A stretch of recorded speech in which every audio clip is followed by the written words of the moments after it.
তোমার উপকার বঙ্গ অভিভাবক হযরত মাওলানা মুফতি সৈয়দ মোহাম্মদ রাজাউল করিম পীর সাহেব চরমনাই এখন সভাপতির বক্তব্য রাখবেন।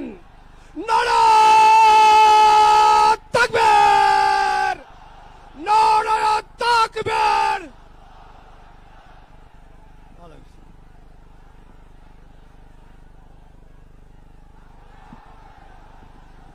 السلام عليكم ورحمة الله وبركاته.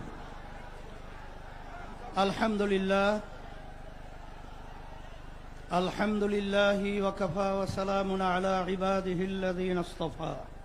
أما بعد فأعوذ بالله من الشيطان الرجيم. بسم الله الرحمن الرحيم. ظهر الفساد في البر والبحر بما كسبت أيدي الناس